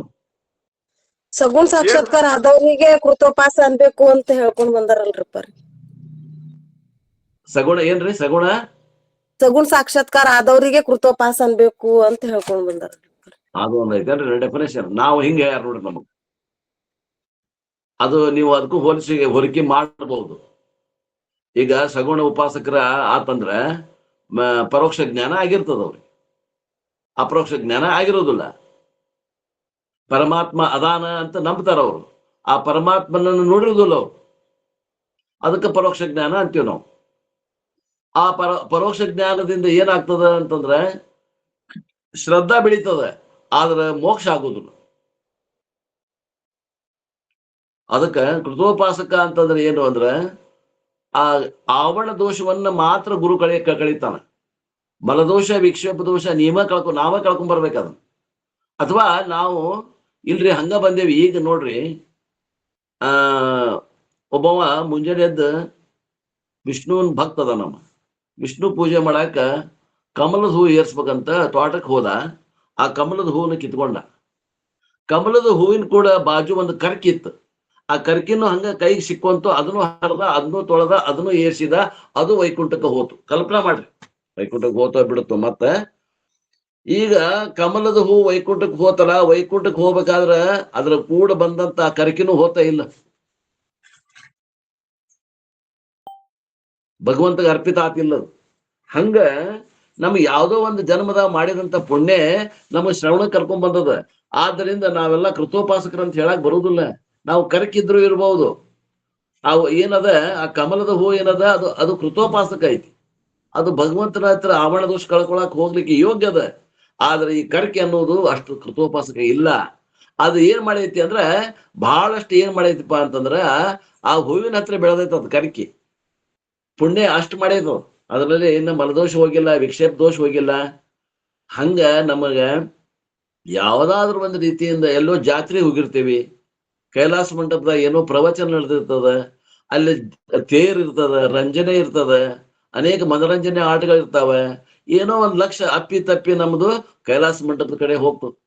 ಅವಾಗ ಏನೋ ಒಂದ್ ಮಾತು ಕಿವಿ ಬೀಳ್ತದ. ಅವಾಗ ಆಕರ್ಷಿತರಾಕೇವಿ. ಇದು ದಿನ ಇರ್ತೈತೇನ್ರಿ ಶಾಸ್ತ್ರ ಅಂತ ಕೇಳ್ತೀವಿ. ಕೇಳಿಂದ ನಾವು ಬರ್ತೀವಿ, ಅಥವಾ ನಮ್ಮನ್ನ ಯಾರೋ ಒಬ್ರು ಕರ್ಕೊಂಡು ಹೋಗ್ತಾರೆ. ರಿಟೈರ್ಮೆಂಟ್ ಆಗಿಂದ ಬರ್ರಿ ಅಂತ ಕರ್ಕೊಂಡು ಹೋಗ್ತಾರೆ. ನಾವು ಟೈಮ್ ಪಾಸ್ಗೆ ಅಂತ ಹೋಗ್ತೀವಿ. ಇಂಥ ಪುಣ್ಯ ಇದ್ದವ್ರು ಏನದಲ್ಲ, ನಾವೆಲ್ಲರೂ ಅಕೃತೋಪಾಸಕರು. ಯಾವುದೋ ಒಂದು ಪುಣ್ಯ ನಮ್ಗೆ ಎಳ್ಕೊಂಡು ಬಂದದ, ನಾ ಇಲ್ಲ ಅನ್ನೋದಿಲ್ಲ. ಆದ್ರೆ ನಾವು ಕೃತೋಪಾಸಕರು ಅಷ್ಟ್ರ ಮ್ಯಾಗನ ಅನ್ನಕ್ಕೆ ಬರುದಿಲ್ಲ.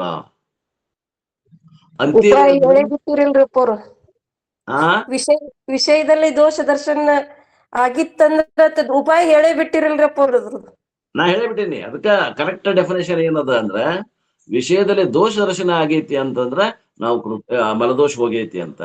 ನಮ್ಮ ಮನಸ್ಸು ಚಂಚಲ ಇಲ್ಲ, ಅಚಂಚಲ ಆಗೈತಿ, ಸ್ಥಿರ ಉಳ್ದೈತಿ ಅಂದ್ರ ವಿಕ್ಷೇಪ ದೋಷ ಹೋಗೈತಂತ. ಮತ್ತ ಇಲ್ಲ, ಒಮ್ಮೆ ಮನಸ್ಸು ಅದು ಖರೆ ಅಂತದ, ಒಮ್ಮೆ ಇದು ಖರೆ ಅಂತದ, ಒಮ್ಮೆ ಕರ್ಮಕ್ಕೆ ಹೋಗ್ತದ, ಒಮ್ಮೆ ಜ್ಞಾನಕ್ಕೆ ಬರ್ತದ. ಹರಿದಾಡ್ತೈತಿ ಅಂದ್ರ ಇನ್ನು ವಿಕ್ಷೇಪ ದೋಷ ಅದ ಅಂತ. ಅದಕ್ಕ ನಿಷ್ಕಾಮ ಉಪಾಸನೆ ಮಾಡ್ಬೇಕು. ನಿಷ್ಕಾಮ ಕರ್ಮ ಯೋಗ ಮಲದೋಷ ನಿವೃತ್ತಿ ಮಾಡ್ತದ. ನಿಷ್ಕಾಮ ಉಪಾಸನೆ ಯೋಗ ಅಂತಃಕರಣದಲ್ಲಿದ್ದಂತ ಚಂಚಲತೆಯನ್ನು ಕಳೀತದ. ಇವು ಎರಡು, ಮಲ ವಿಕ್ಷೇಪ ಎರಡು ಕಳ್ಕೊಂಡ ಅವ ಮಾತ್ರ ಈ ಜ್ಞಾನಕ್ಕೆ ಅಧಿಕಾರಿ ಅದಾನ. ಅವ ಕೃತೋಪಾಸಕ ಅನಿಸ್ಕೋತಾನ.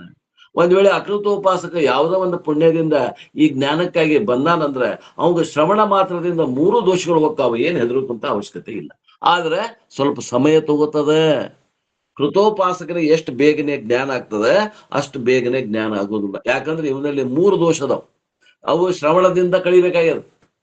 ಅವ ಏನು ನಿಷ್ಕಾಮ ಕರ್ಮ ಯೋಗನೂ ಮಾಡೋದಿಲ್ಲ, ನಿಷ್ಕಾಮ ಉಪಾಸನೆ ಯೋಗನೂ ಮಾಡೋದಿಲ್ಲ, ಮತ್ತ ಆವರಣ ದೋಷ ಕಳ್ಕೊಳಕ್ ಬೇಕಾದಂತ ಕೇವಲ ಶ್ರವಣ ಮಾಡ್ತಾನಲ್ಲ ಅವಂಗ ಟೈಮ್ ಬಹಳ ಬೇಕಾಗ್ತದ. ಯಾಕಂದ್ರೆ ಆ ಶ್ರವಣದಿಂದ ಮಲದೋಷನು ಹೋಗ್ಬೇಕಾಗ್ಯದ, ಆ ಶ್ರವಣದಿಂದ ವಿಕ್ಷೇಪ ದೋಷನು ಹೋಗ್ಬೇಕಾಗ್ಯದ, ಅದೇ ಶ್ರವಣದಿಂದ ಆವರಣ ದೋಷ ಹೋಗ್ಬೇಕಾಗ್ಯದ.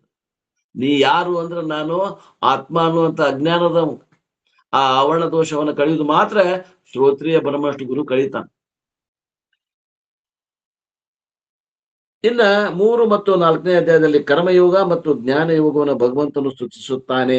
ಈ ಎರಡರಲ್ಲಿ ಯಾವುದು ಶ್ರೇಷ್ಠವೆಂಬ ಶಂಕೆಯನ್ನು ಅರ್ಜುನಿಗೆ ಮಾಡಿದ್ದರಿಂದ ಆ ಶಂಕೆಯ ಪರಿಹಾರ್ಥವಾಗಿ 5ನೇ ಅಧ್ಯಾಯವು ಪ್ರಾರಂಭವಾಗಿದೆ. ಈ ಎರಡರಲ್ಲಿ ಯಾವುದು ಶ್ರೇಷ್ಠ ಅಂತ ಕೇಳೋಣ. ಅದಕ್ಕೆ ಏನ್ ಮಾಡಿದ ಭಗವಂತ? ಆ ಶಂಕೆಯ ಪೈಕಿ 5ನೇ ಅಧ್ಯಾಯವು ಪ್ರಾರಂಭವಾಗಿದೆ ಅಂತ ಹೇಳಿದ್ರು.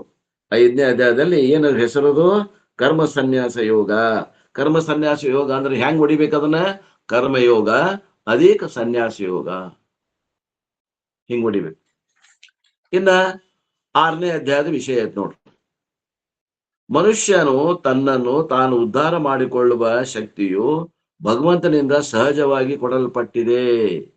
ತನ್ನನ್ನು ತಾನು ಉದ್ಧಾರ ಮಾಡಿಕೊಂಡರೆ ತನಗೆ ತಾನೇ ಮಿತ್ರನು, ತನಗೆ ತನ್ನನ್ನು ಹಾಳು ಮಾಡಿಕೊಂಡರೆ ತನಗೆ ತಾನೇ ಶತ್ರುವು. ಎಲ್ಲ ಎರಡು ನಿಮ್ ಕಡೆನ ಅದಾವ. ಚಾವಿ ಬಾಗಲ ಲಾಕ್ ಮಾಡ್ಬೇಕಂದ್ರೆ ಚಾವಿ ಒಂದ, ಅದನ್ನ ಎಡಕ್ ತಿರುಗಿಸಿದ್ರಿ ಅಂದ್ರೆ ಓಪನ್, ಬಲಕ್ ತಿರುಗಿಸಿದ್ರಿ ಲಾಕ್. ನೀವು ಏನ್ ಮಾಡ್ಬೇಕು ಅಂತಂದ್ರೆ ನಿಮಗೆ ನೀವೇ ಶತ್ರು ಆದ್ರೆ ಅಂದ್ರೆ ಲೌಕಿಕ ವಿಷಯ ವಸ್ತುಗಳಲ್ಲೇನ ಸುಖ ಐತೆ ಅಂತ ರಮಮಾನ ಮಾಡ್ತೀವಿ. ನೀವು ನಿಮಗ ಮಿತ್ರ ಆದ್ರಿ ಅಂದ್ರೆ ಅದರಲ್ಲಿ ವೈರಾಗ್ಯವನ್ನ ತಾಳಿ ಸ್ವರೂಪದ ಜ್ಞಾನವನ್ನ ಮಾಡಿಕೊಂಡು ಮತ್ತೆ ಈ ತಾಯಿ ಗರ್ಭಕ್ಕೆ ಬರದಂತ ಅಂದ್ರೆ ಭಗವಂತನೊಂದಿಗೆ ಒಂದಾಗಿರುವಂತಹ ಆನಂದ ಸ್ವರೂಪವಾಗಿರುವಂತಹ ಆ ವ್ಯಾಪಕ ಚೈತನ್ಯವಾಗಿರುವಂತಹ ಆ ಮೋಕ್ಷವನ್ನ ಹಸ್ತಗತ ಮಾಡಿಕೊಳ್ಳಿಕ್ಕೆ ಸಾಧ್ಯ. ಇದು 1ನೇ ದೃಷ್ಟಿ. ಇದು 6ನೇ ಅಧ್ಯಾಯದ 6ನೇ ಅಧ್ಯಾಯಕ್ಕೆ 6 ದೃಷ್ಟಿಗಳ ಕೊಟ್ಟರು.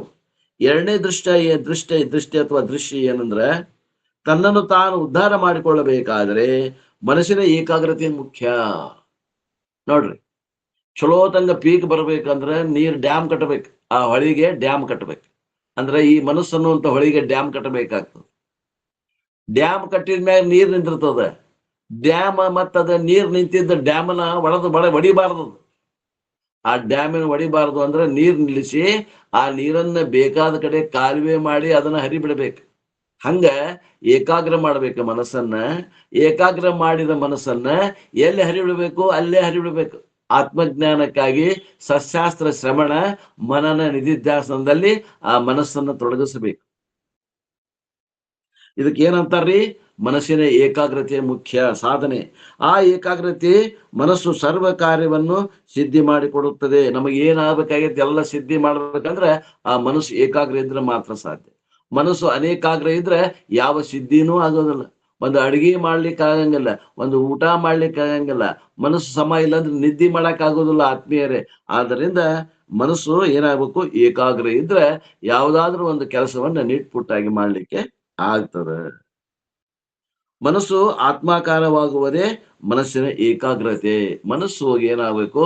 ಆತ್ಮಾಕಾರ ಆಗ್ಬೇಕು. ಆ ಮನಸ್ಸಿನಲ್ಲಿ ಇದ್ದಂತ ಕಶ್ಮಲಗಳನ್ನು ತೆಗೆದ್ಬಿಟ್ರೆ ಅದು ಮನಸ್ಸಾಗಿ ಉಳಿಯುವುದಿಲ್ಲ, ಅದು ಅಮನಸ್ಸಾಗ್ತದ. ಅದು ಅಮನಸ್ಸು ಅಂದ್ರೆ ಅದು ಪರಮಾತ್ಮ ಆಗ್ತದ. ನಮ್ಮ ಸಾಧನೆ ಹಂಗಾರೆ ಏನು? ಮನಸ್ಸಲ್ಲಿ ಇದ್ದಂತ ಕಶ್ಮಲಗಳನ್ನ ತೆಗೆಯುವುದು. ಮನಸ್ಸಿನಿಂದ ಕಶ್ಮಲ ತೆಗೆದ್ಬಿಟ್ರೆ ಅದು ಮನಸ್ಸು ಹೋಗಿ ಅಮನಸ್ಸಾಗ್ತದೆ. ಆ ಮನಸ್ಸು ಹೋಗಿ ಬ್ರಹ್ಮ ಆಗ್ತದೆ. ಅದೇ ಮನಸ್ಸು ಹೋಗಿ ದೇವರಾಗ್ತದೆ. ಅದೇ ಜೀವನ್ ಮುಕ್ತಿ ಆನಂದಕ್ಕ ಕಾರಣ ಆಗ್ತದೆ. ಇದು 3ನೇ ದೃಶ್ಯ ಏನದ ಈ 6ನೇ ಅಧ್ಯಾಯದಾಗ ಅಂದ್ರೆ ಜೀವನದ ಪರಿಮಿತಿ ಜ್ಞಾನವು ಸಿದ್ಧಿಸಬೇಕಾದರೆ ಜೀವನ ಪರಿಮಿತಿ ಇರಬೇಕು. ಪರಿಮಿತಿ ಇಲ್ಲದವನು ಮೋಕ್ಷವನ್ನು ಪಡೆಯಲಾರನು. ಪ್ರತಿಯೊಂದಕ್ಕೂ ಲಿಮಿಟ್ ಹಾಕೋಬೇಕ್ರಿ. ನಾವು ಲಿಮಿಟ್ ಲೆಸ್ ಬಾಳೆ ಮಾಡಕತ್ತೇವಿ. ಎಷ್ಟು ಬೇಕು ರೊಕ್ಕ ಅಂತಂದ್ರೆ ನಮ್ಗೆ ಎಷ್ಟು ಆದ್ರೂ ಸಾಕಾಗಿಲ್ಲ. 1000 ದುಡ್ದು 1000 ಸಾಕಲ್ಲ. ಅವಾಗ ಲಕ್ಷ ಬೇಕಂತಾನ. ಲಕ್ಷ ಬಂತಂದ್ರೆ ಕೋಟಿ ಬೇಕಂತಾನ. ಕೋಟಿ ಬಂತಂದ್ರೆ 10 ಕೋಟಿ ಬೇಕಂತಾನ. 10 ಕೋಟಿ ಬಂದ್ರೆ 100 ಕೋಟಿ ಆಗ್ಬೇಕಂತಾನ. 100 ಕೋಟಿ ಆದ ಸಮಾಧಾನದಿಂದ ಅದಾನೇನ್ರಿ? ಇಲ್ಲ. MLA ಆಗ್ಬೇಕು, 1000 ಕೋಟಿ ಮಾಡ್ಬೇಕು ಅಂತ. 1000 ಕೋಟಿ ಮಾಡಿದ MLA ಆಗಿ ಸಮಾಧಾನ ಐತೇನು? ಇಲ್ಲ. 20,000 ಕೋಟಿ ಮಾಡ್ಬೇಕು, CM ಆಗ್ಬೇಕು ಅಂತ. ಹಂಗ ನೋಡ್ರಿ ಜಗತ್ನಾಗ ಎಲ್ಲರೂ ಕೋಟಿ ಗಟ್ಲೆ ಬಿಡಾಕತ್ತಾರ. ಸಮಾಧಾನ ಇಲ್ಲ. ಈ ಪರಿಮಿತಿ ಇಲ್ಲ. ಜೀವನ ಅಂದ್ರೆ ಸಾಕಪ್ಪ ನಮಗ ಊಟಕ್ಕ ಬಟ್ಟೆಗೆ ನಾವು ಹೊರಗಿನ ಜಗತ್ತಿಗೆ ಅವಲಂಬನ ಆಗ್ಬೇಕಾಗೈತಿ. ಯಾಕಂದ್ರೆ ಅವು ಒಳಗಿಲ್ಲ ಪರಿಹಾರ. ನಿನಗೆ ಜ್ಞಾನ ಆದ್ರೆ ಹೊಟ್ಟೆ ಹಸಿವಾಗಂಗಿಲ್ಲೇನು? ನಿನಗೆ ಜ್ಞಾನ ಆತು ಅಂತಂದ್ರ ನಿನಗೆ ಬಟ್ಟೆ ಹಾಕೊಳ್ಳೋದು ಅವಶ್ಯಕತೆ ಇಲ್ಲನು? ನಿನಗ ಮನಿ ಬೇಡನು ಇರಾಕ? ಚಳಿಗಾಲ ಮತ್ತು ಮಳೆಗಾಲ, ಬೇಸಿಗೆಗಾಲ 3 ಕಾಲಗಳಿಂದ ರಕ್ಷಣೆ ಮಾಡ್ಲಿಕ್ಕೆ ಒಂದು ಗುಡಿಸ್ಲಾರ ಬೇಕು ಬೇಡ? RCC ಮನಿನೇ ಬೇಕಂತೇನಿಲ್ಲ, ಒಂದು ಗುಡಿಸ್ಲೇ ಬೇಡ? ಇರಾಕ ಒಂದು 2 ಬಟ್ಟೆ ಬೇಡ? ಒಂದು ಒಗ್ಯಾಕ, ಒಂದು ಮೈಮೆ ಹಾಕೊಳಕ್ 2 ಪೇರ್ ಜೊತೆ ಬಟ್ಟೆ ಬೇಡ? 2 ಹೊತ್ತು ಊಟ ಮಾಡಕ್ 2 ರೊಟ್ಟಿ ಬೇಡ? ಇವೆಲ್ಲ ಆತ್ಮಜ್ಞಾನ ಫ್ರೀ ಸಿಗ್ತಾವನ? ಇಲ್ಲ. ಅವು ಹೊರಗೆ ಜಗತ್ತಾಗಲ ಪಡ್ಕೋಬೇಕಾಗ್ಯದ. ಅದಕ್ಕೆ ಕರ್ಮನೇ ಮಾರ್ಗ.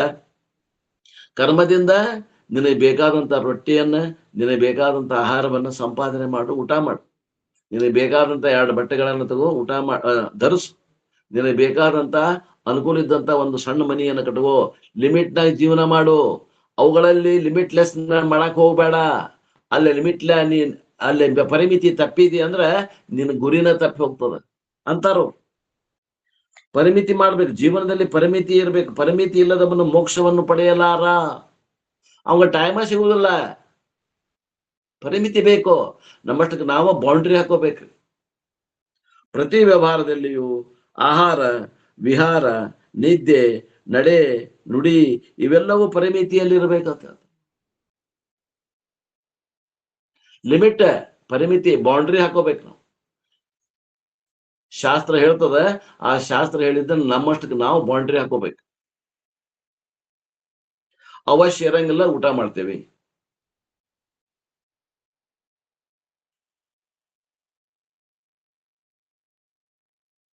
ಒಂದು ಹೊತ್ತು ಉಣ್ಣವ ಯೋಗಿ, 2 ಹೊತ್ತು ಉಣ್ಣವ ಭೋಗಿ, 3 ಹೊತ್ತು ಉಣ್ಣವ ರೋಗಿ, 4 ಹೊತ್ತು ಉಣ್ಣವ ಹೊತ್ಕೊಂಡು ಹೋಗಿ. ನಮಗೆ ಈ ವಿಷಯ ಈಗ ಗೊತ್ತಾಗೈತಿ. ಇಲ್ಲಿ ಮಟ ನಾವ್ ಎದಕ್ ಬದುಕಾಗತ್ತೀವಿ ಅಂದ್ರೆ ಉಣ್ಣಾಕ ಬದುಕಾಗತ್ತೀವಿ ಅಂತ ನಾನೇ ತಿಳ್ಕೊಂಡವ. ಅದೇ ನಿಮ್ ಎದುರಿಗೆ ಅದೇನು ನಾನೇ. ಈಗ ಒಂದ್ ಸ್ವಲ್ಪ ಅದು ಕಟ್ನಿಟ್ಟು ಮಾಡಿದ್ದೆ, ಸ್ವಲ್ಪ ವೇಟ್ ಕಮ್ಮಿ ಮಾಡ್ಕೋಬೇಕಂತ ತಿಳ್ಕೊಂಡು ಊಟ ಕಮ್ಮಿ ಮಾಡೇನಿ.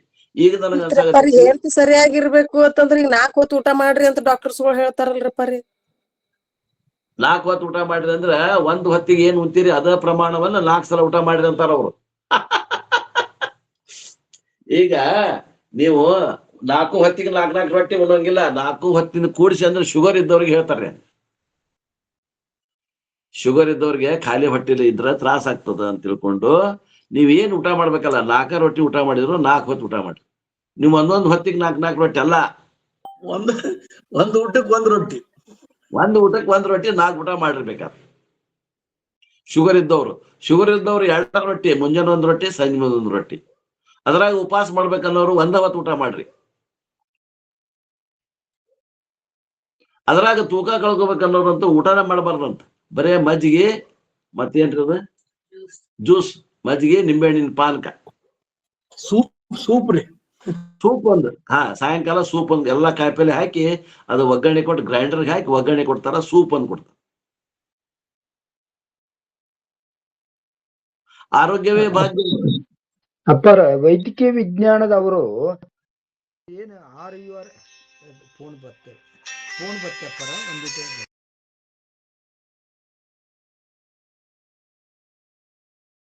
ವೈದ್ಯಕೀಯ ವಿಜ್ಞಾನದವ್ರಪ್ಪ ಈ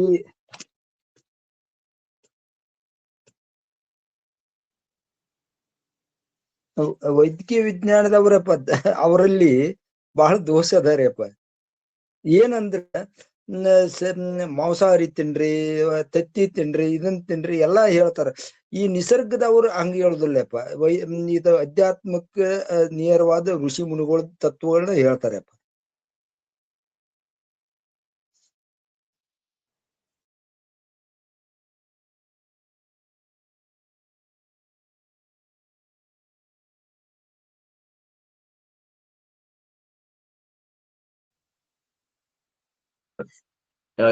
ನಾನು ಅವ್ರ ಸಂಬಂಧ ಮ್ಯೂಟ್ ಮಾಡಿದ್ದೆ. ನಾ ಹಂಗ ಹೊಡಾಗತ್ತೇನೆ, ಲಕ್ಷಣ ಇಲ್ಲ ನನಗೆ. ವೈದ್ಯಕೀಯ ಜ್ಞಾನದಿಂದ ಅದು ಏನ್ ಹೇಳ್ಯಾರಲ್ಲ, ನೀವು ತಪ್ಪು ತಿಳ್ಕೊಂಡ್ರಿ. ಕಿರಣ್ ಅವ್ರ ಯಾವ ಊರವ್ರು ನೀವು? ಕಿರಣ್ ಗೋಕಾಕ್ ರೀ. ಗೋಕಾಕ್ಯಪ್ಪ. ಗೋಕಾಕ್ದವ್ರು. ಇಲ್ಲಿ ವೈದ್ಯಕೀಯದವ್ರು ಏನ್ ಹೇಳ್ತಾರಂದ್ರ, ನಿಮ್ಮ ಶರೀರಕ್ಕೆ ಇಷ್ಟು ಪ್ರೋಟೀನ್ ಬೇಕು, ಇಷ್ಟು ಕಾರ್ಬೋಹೈಡ್ರೇಟ್ ಬೇಕು, ಇಷ್ಟು ಮಿನರಲ್ ಬೇಕು, ಇಷ್ಟು ನೀರು ಬೇಕು ಅಂತ ಲೆಕ್ಕ ಹಾಕ್ಯಾರ. ನಿಮ್ಮ ಉದ್ಯೋಗ ಏನದ ಆ ಉದ್ಯೋಗದ ಮ್ಯಾಗ ಇಂಥ ಆಹಾರ ಸೇವನೆ ಮಾಡ್ರಿ ಅಂತ ಹೇಳ್ತಾರ. ಈಗ ಒಬ್ಬ ಕಟ್ಗಿ ಒಡೆಯವನ್ಗೆ ಎಷ್ಟು ಆಹಾರ ಬೇಕಾಗ್ತದೆ, ಒಬ್ಬ ಪಾಠ ಮಾಡೋವಂಗ ಅಷ್ಟು ಬೇಕಾಗುದಿಲ್ಲ. ಅದಕ್ಕೆ ನಿಮ್ಗೆ ಯಾವ ಕೆಲಸ ಮಾಡಕತ್ತೀರಿ, ಎಷ್ಟು ನೀವು ಖರ್ಚು ಮಾಡಕತ್ತೀರಿ, ಅದ್ರ ಅನುಗುಣವಾಗಿ ಊಟ ಮಾಡ್ರಿ ಅಂತ ಹೇಳ್ತಾರ ಅವ್ರು ಅದನ್ನ ಮಾಡ್ರಿ ಇದು ಬಿಡ್ರಿ ಅಂತ ಹೇಳಂಗಿಲ್ಲ. ನಾನ್ ವೆಜ್ ತಿನ್ರಿ ಅಂತ ಹೇಳಂಗಿಲ್ಲ. ನಾನ್ ವೆಜ್ ಅಂದ್ರೆ ಪ್ರೋಟೀನ್. ಅದು ಪ್ರೋಟೀನ್ ಎದ್ರಾಗ ಸಿಗ್ತದ ಅದನ್ನ ತಗೊಳ್ರಿ. ದ್ವಿದಳ ಧಾನ್ಯದಾಗ ಅದ ಪ್ರೋಟೀನು. ಕಾಯಿಪಲ್ಯದೊಳಗೆ ಫೈಬರ್ ಅದ, ಫೈಬರ್ ತಗೊಳ್ರಿ. ನಿಮಗೆ ಆಹಾರದಲ್ಲಿ ಏನದ ಮಿನರಲ್ಸ್ ಅಂದ್ರೆ ಇವದ ವಿಟಮಿನ್ಸು, ಬಿ ಸತ್ವ, ವಿಟಮಿನ್ ಸತ್ವಗಳು ಏನು ಜೀವನ ಸತ್ವಗಳು ಏನದಾವ ಅವು ಇರಬೇಕಾಗ್ತದೆ. ಈಗ ಮೊದಲು ನಮ್ದು ಏನಿತ್ತು ಆಹಾರ ರೀ, ಒಂದೇ ರೀತಿಯ ಆಹಾರ ಊಟ ಮಾಡ್ತಿದ್ವಿ ನಾವು. ಏನದ ಅಂದ್ರೆ ಈ ಹುಳ್ಳಿ ಕಾಳು ಪಲ್ಯ ರೊಟ್ಟಿ ತಿನ್ನೋದು. ಹುಳ್ಳಿ ಬೆಳೆದಾರ ಬರೀ ಹುಳ್ಳಿನ ತಿನ್ನೋದು ದಿವಸ. ಹೆಸರು ಬೇಳೆ ತಿನ್ನಂಗಿಲ್ಲ, ತೊಗರಿ ಬೇಳೆ ತಿನ್ನಂಗಿಲ್ಲ, ಕಡಲೆ ಬೇಳೆ ಊಟ ಮಾಡಂಗಿಲ್ಲ. ಎಲ್ಲ ಊಟ ಮಾಡ್ಬೇಕಂತಾರ ಅವ್ರು. ಸಮತೋಲನ ಆಹಾರ ಇರ್ಬೇಕು ಅಂತ ಹೇಳ್ತಾರೆ ಈಗಿನ ಕಾಲಕ್ಕೆ. ಅದ್ರ ಅರ್ಥ ನೀವು ಬರೇ ತತ್ತಿ ತಿನ್ರಿ, ಮೀನಾ ತಿನ್ರಿ, ಕೋಳಿ ತಿನ್ರಿ ಅಂತ ಅಲ್ಲ ಪ್ರಶ್ನೆ. ಅವು ವಿಟಮಿನ್ಸು, ಪ್ರೋಟೀನ್ಸು, ಕಾರ್ಬೋಹೈಡ್ರೇಟ್ಸ್ ಇರುವಂತ ಆಹಾರ ತಿನ್ರಿ, ನಿಮ್ಗೆ ಅನುಕೂಲ ಆಗುವಂತದ್ದು. ನಾನ್ ವೆಜಿಟೇರಿಯನ್ ಇದ್ರೆ ತಿನ್ನಂತಾರೆ. ಅದು ಹಂಗ ಅರ್ಥ ನೀವು ತಪ್ಪು ಮಾಡಿರೋದು. ಹಂಗಲ್ಲದ ಅರ್ಥ.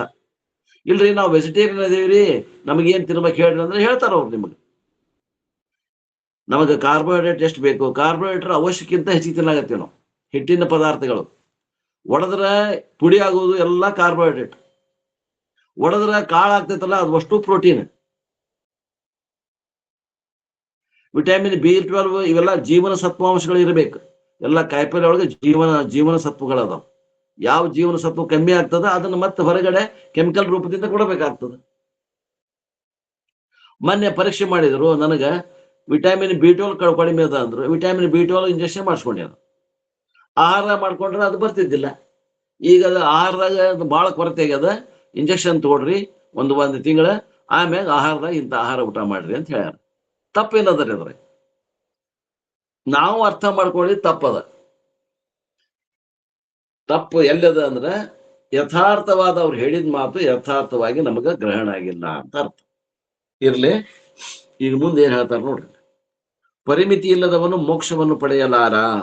ಪ್ರತಿ ವ್ಯವಹಾರದಲ್ಲಿಯೂ ಆಹಾರ, ವಿಹಾರ, ನಿದ್ರೆ, ನಡೆ, ನುಡಿ ಇವೆಲ್ಲವೂ ಪರಿಮಿತಿ ಇದ್ರೆ ನಮಗೆ ಮೋಕ್ಷ ಸಾಧನೆ ಆಗ್ತದೆ.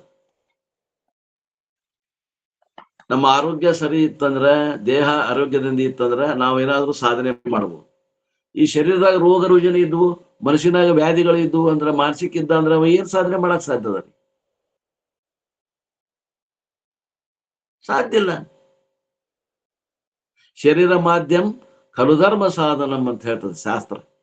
ಶರೀರ ಚೆನ್ನಾಗಿದ್ರೆ ಮಾತ್ರ ನಾವು ಏನಾದ್ರೂ ಸಾಧನೆ ಮಾಡ್ಬೋದು. ಒಂದು ಲೌಕಿಕ ಸಾಧನೆ ಮಾಡ್ಬೇಕಾದ್ರೂ ನಮಗ ಆರೋಗ್ಯ ಸಹಕಾರಿ ಇರ್ಬೇಕು, ಮನಸ್ಸು ಸಹಕಾರಿ ಇರಬೇಕು.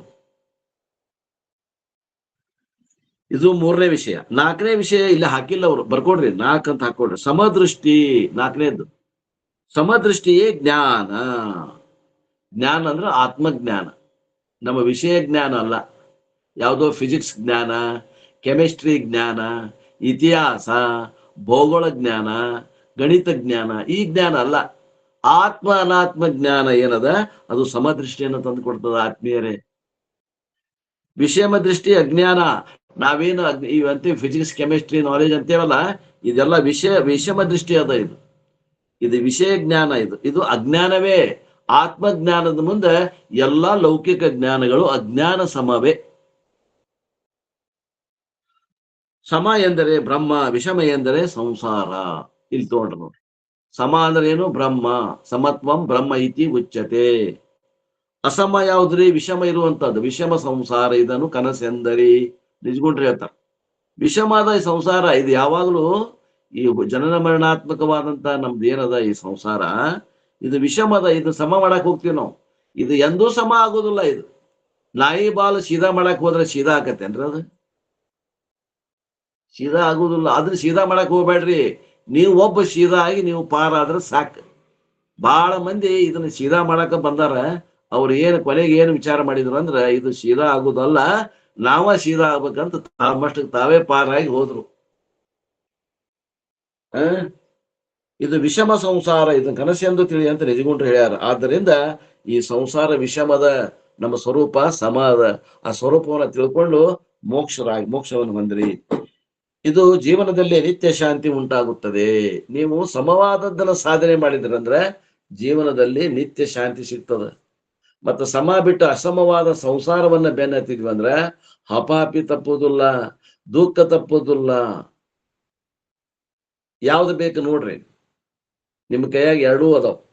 ಚಾವಿ ಎಡಗಡೆ ತಿರುಗಿಸಿರ್ ಲಾಕ್, ಬಲಗಡೆ ತಿರುಗಿಸಿರ್ ಅನ್ಲಾಕ್. ಸಂಸಾರ ಬೇಕಂದ್ರು ಅಲ್ಲೇ ಅದ, ಮೋಕ್ಷ ಬೇಕಂದ್ರು ಅಲ್ಲೇ ಅದ. ಆ ಗುರಿ ನಮ್ಮಲ್ಲೇ ಸಾಧನೆ ಮಾಡೋರ ಹತ್ರ ಗುರಿ ಇರ್ಬೇಕು. ನಮಗ ಗುರಿ ಇಲ್ಲ ಅಂದ್ರೆ ಸಾಧ್ಯ ಇಲ್ಲ. ಇದು ಮುಟ್ಟಕ್ ಸಾಧ್ಯ ಇಲ್ಲ. ಮೊದಲು ಗುರಿ ಹಾಕೊಡ್ರಿ ಅಂತಾರು. ಇದು 4ನೇ ಸಮದೃಷ್ಟಿ. 5ನೇದು ದೃಶ್ಯ ಏನಂತಾರಪ್ಪ ಅಂತಂದ್ರೆ ಅಭ್ಯಾಸ ಮತ್ತು ವೈರಾಗ್ಯ.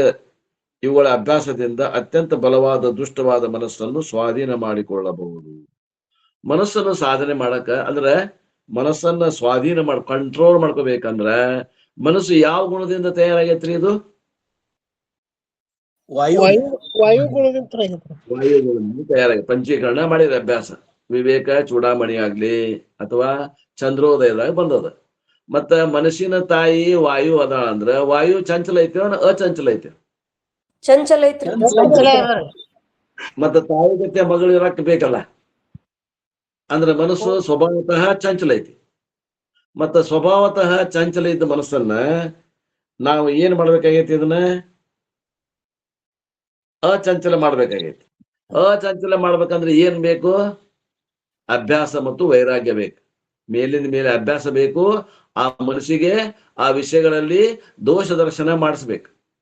ಹೆಂಗದ ವಿಷಯಗಳು? ಕಂಡಾಗ ರಮಣೀಯ, ಉಂಡಾಗ ನಿರಸನವೆಲ್ಲ. ಏನ್ರಿ? ಕಂಡಾಗ ಬಹಳ ರಮಣೀಯ ಕಾಣ್ತಾವ. ಯಾವಾಗ ಉಂಡ್ಲಿ, ಯಾವಾಗ ಉಂಡ್ಲಿ, ಯಾವಾಗ ಉಂಡೇನಿ, ಯಾವಾಗ ಉಂಡೇನಿ, ಯಾವಾಗ ಉಂಡ ಮೇಲೆ ಯಾಕರ ಉಣ್ಣೋ, ಯಾಕರ ಉಣ್ಣೋ, ಯಾಕರ ಉಣ್ಣೋ. ಆಮೇಲೆ 1-2 ತಾಸಿಗೆ ಮತ್ತೆ ಯಾವಾಗ ಉಣ್ತೇನಿ, ಯಾವಾಗ ಉಣ್ತೇನಿ, ಯಾವಾಗ ಉಣ್ತೇನಿ. ತಪ್ಪೈತೇನಿ ಇದು ಹಣಗಲ? ನೋಡ್ರಿ, ವಿಚಾರ ಮಾಡ್ರಿ. ನಮ್ಮ ವಯಸ್ಸು ಈಗ ಇಲ್ಲಿ ಮಠ ಬಂದೈತಲ್ಲ, ಇಷ್ಟು ವಯಸ್ಸಾದ್ರೂ ನಮ್ಮಲ್ಲಿ ಏನದ ಹಿಂಗ ತೋರಾಗತ್ತಾವಲ್ಲ ಇವು ವಿಷಯಗಳು. ಕಂಡಾಗ ರಮಣೀಯ, ಉಂಡಾಗ ನಿರಸನ ಆಗೈತೆ ಇಲ್ಲ? ವಿಚಾರ ಮಾಡ್ರಿ, ನಿರ್ಧಾರ ಮಾಡ್ರಿ. ಆಗ್ಯದ ಬರೋಬ್ಬರಿ ಅದ್ರಿ. ಆಗ್ಯದ ಬರೋಬ್ಬರಿ ಅದ. ನಾವು ನಿರ್ಧಾರ ಮಾಡಿಲ್ಲ ಅಷ್ಟೇ.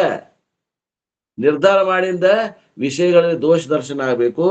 ಆಮ್ಯಾಗ ಮನಸ್ಸಿಗೆ ಅಭ್ಯಾಸ ಮಾಡಕ್ ಹಚ್ಚಿದ್ವಿ ಅಂದ್ರ ಆ ದುರ್ವಿಜ್ಞೇಯವಾದಂತ ಮನಸ್ಸನ್ನ ಗೆಲ್ಲಲಿಕ್ಕೆ ಸಾಧ್ಯ ಆಗ್ತದ. ಅವ ನಮ್ ಗೆಳೆಯ ಆಗ್ಬೇಕು ಮನಸ್ಸಪ್ಪ. ಅವ ನಮ್ ಗೆಳೆಯ ಆಗ್ಲಿಲ್ಲ, ಅವ ಹೇಳ್ದಂಗ ನಾವು ಕೇಳಿದ್ವಿ ಅಂದ್ರ ನಮ್ಮನ್ನ ಹೋಗಿ ಅಡವಿ ಪಾಲ್ ಮಾಡ್ತಾನ ಅವ ಮನಸ್ಸಪ್ಪ ಅಲ್ಲ. ಯಾಕಂದ್ರೆ ಸ್ವಭಾವತಃ ಮನಸ್ಸು ಚಂಚಲ ಗುಣದ್ದು ಉಳ್ಳದದ. ಅದರ ತಾಯಿ ಆದಂತಹ ವಾಯು ಅದು ಚಂಚಲದ. ಆ ಚಂಚಲವನ್ನ ಮನಸ್ಸನ್ನ ನಿಯಂತ್ರಣ ಮಾಡೋದು ಅದು ಬಹಳ ಕಷ್ಟ ಸಾಧ್ಯದ. ಆದ್ರೆ ಕಷ್ಟ ಸಾಧ್ಯದ.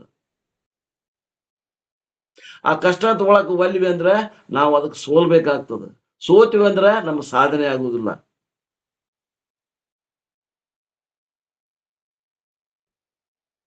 ಆದ್ದರಿಂದ ಈ ಅಭ್ಯಾಸ ಮತ್ತು ವೈರಾಗ್ಯದಿಂದ ಆ ದುಷ್ಕರವಾದಂತಹ ಮನಸ್ಸನ್ನ, ಚಂಚಲವಾದಂತಹ ಮನಸ್ಸನ್ನ, ಅದು ನಿಯಂತ್ರಣ ಮಾಡ್ಲಿಕ್ಕೆ ಅಸಾಧ್ಯವಾದ ಮನಸ್ಸನ್ನ ನಿಯಂತ್ರಣ ಮಾಡಬೇಕು.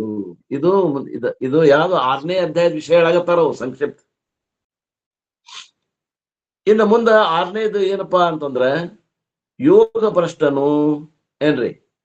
ಯೋಗ ಭ್ರಷ್ಟನ ವಿಚಾರವನ್ನು ಕುರಿತು ಹೇಳೋರದ. ಏನು ಸಾಧನೆ ಮಾಡ್ತಾ ಮಾಡ್ತಾ ಮಾಡ್ತಾ ಸಿದ್ಧಿ ಆಗ್ಲಿಲ್ಲಪ್ಪ. ಸಾಧನೆ ಮಾಡಾಗತ್ತಿದ್ದ, ಪ್ರಾರಬ್ಧ ಮುಗಿದು ಹೋತು, ಶರೀರ ಪಾತಾತ್, ಪೂರ ಸಾಧನೆನೂ ಆಗ್ಲಿಲ್ಲ. ಈ ಕಡೆ ಲೌಕಿಕ ಜೀವನನೂ ಮಾಡ್ಲಿಲ್ಲ. ಲೌಕಿಕ ಜೀವನ ಮಾಡಿದ್ನಂದ್ರ 2 ಮಕ್ಕಳರ ಹಾಕಿದ್ದು, ಒಂದ್ ಸ್ವಲ್ಪ ಬ್ಯಾಂಕ್ ಬ್ಯಾಲೆನ್ಸ್ ಆಗ್ತಿತ್ತು. ಅದನ್ನು ಬಿಟ್ಟು ಇವ ಏನ್ ಮಾಡಾಕತ್ತ? ಆಧ್ಯಾತ್ಮಿಕ ಸಾಧನೆ ಮಾಡಬೇಕು ಅಂತ ಸಾಧನೆ ಮಾಡಾಕತ್ತ. ಅದೂ ಆಗ್ಲಿಲ್ಲ. ಅರ್ಧ ಮರ್ಧ ಆತು. ಪ್ರಾರಬ್ಧ ಬಂತು, ಎಳ್ಕೊಂಡು ಹೋತು, ಮರಣ ಸಂಭವಿಸ್ತು. ಸಾಧನೆ ಮಾಡಿದ ಗುರಿ ಮುಟ್ಟಿಲ್ಲ.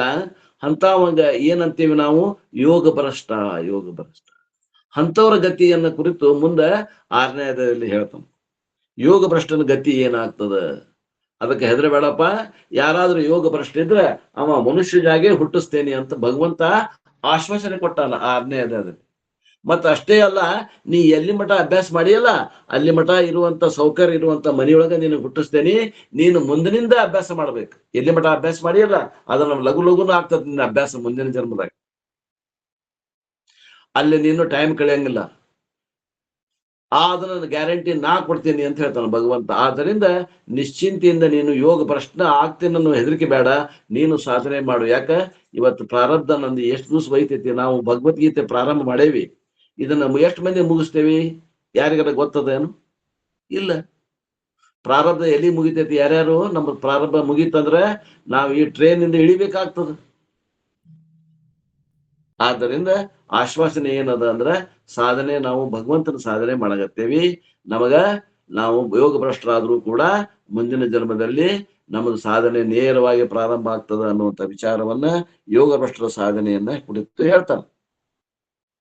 ಹೀಗೆ ಈ 6 ಅಧ್ಯಾಯಗಳನ್ನು ಈ ಗ್ರಂಥದಲ್ಲಿ ನಿರೂಪಿಸಲಾಗಿದೆ.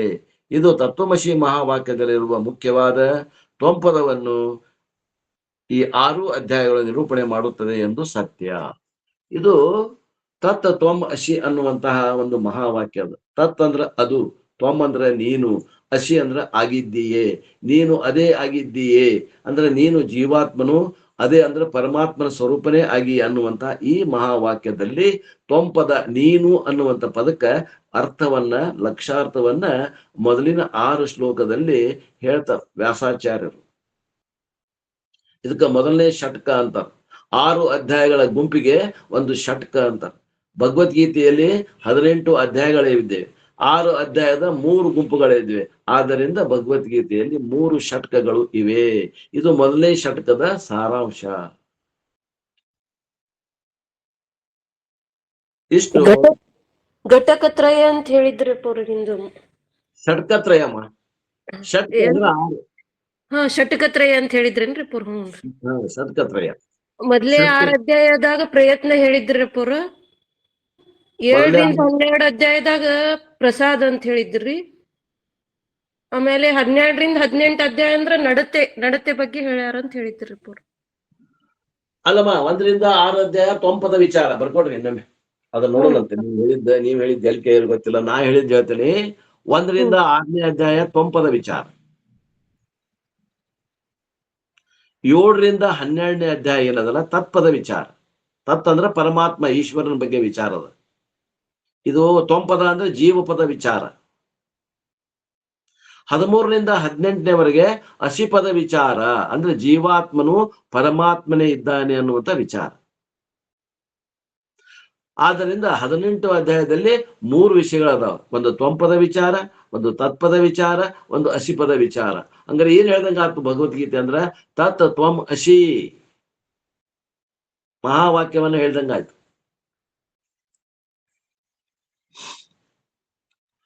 ನೀವ್ ಹೇಳಿದ್ದು ಎಲ್ಲಿ ಹೇಳ್ಯಾರ ನೋಡ್ರಿ, ಅದು ಏನ ಹೊಂತಿಗೆ ಆಕತ್ತೆ ನೋಡ್ರಿ. ನಾ ತಾವೇ ಹೇಳಿದ್ರಿ ಪೂರ್ ಜೀವನದಾಗ ಯಶಸ್ವಿ ಪಡಿಬೇಕಾದ್ರ ಘಟಕತ್ರಯ ವಿಚಾರ ಅಂತ ಹೇಳಿದ್ರಿ ಪೂರ್. ಓ ಮೈ ಗಾಡ್, ಯಾವ ವಿಷಯ ಹೇಳಿದ್ದೆ ನಮ್ಮ ನೆನಪಿಲ್ಲ. ನೋಡೋಣ ಬಂದಾಗ ನೋಡೋಣ. ಓಂ ನಮೋ ಭಗವತೆ ಶಿವಾನಂದಾಯ. ಶ್ರೀಮದ್ ಭಗವದ್ಗೀತಾ ಪ್ರಥಮೋಧ್ಯಾಯ ಅರ್ಜುನ ವಿಷಾದ ಯೋಗ. 9:32 ಆಯ್ತು. ಅದು ದುಃಖ ಬಂದಾಗ ಇದನ್ನ ಹೇಳ್ಬೇಕು, ಇದು ಕಷ್ಟ ಬಂದಾಗ ಇದನ್ನ ಹೇಳ್ಬೇಕು, ಇಂತದ್ದು ಹೇಳಿದ್ರಿ ಅಜ್ಜರ, ಅದನ್ನ ಬರ್ಸಿದಿರಿ. ಅಲ್ಲ, ಅದು ಕಳಿಸ್ಕೊಡ್ತೇನೆ, ನೀವು ವಾಟ್ಸಪ್ಗೆ ಹಾಕ್ತೇನೆ ತೋರಿ. ಬುಕ್ ಅದ ಅದು. ಅದು ಹಾಕ್ತೇನೆ.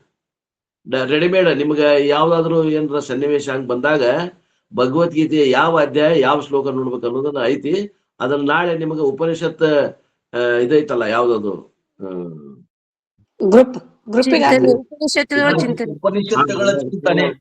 ಅದ್ರ ಹಾಕ್ತೇನೆ. ಈ ವಿಷಯವನ್ನ ಮತ್ತೆ ನಾಳೆ ನೋಡ್ಕೊಂಡು ನಾವು ಮುಂದೆ ಸೈಮಲ್ಟೇನಿಯಸ್ಲಿ ಅಂದ್ರೆ ಅಜ್ಜಂಪುರ ಮತ್ತು ನಮ್ಮ ಪರಮಾರ್ಥನ ಅಪ್ಪವ್ರದ್ದು ಎರಡೂ ಸೈಮಲ್ಟೇನಿಯಸ್ ಹಂತ ಹಂತವಾಗಿ ನೋಡ್ಕೊಂತ ಹೋಗೋಣ ಅನ್ನುವಲ್ಲಿಗೆ ಇವತ್ತಿನ ಈ ನನ್ನ ವಾಕೃಪ ಸೇವೆಯನ್ನು ಗುರುಪಾದಕ್ಕೆ ಸಲ್ಲಿಸಿ ನನ್ನ ವಾಣಿಗೆ ವಿರಾಮ.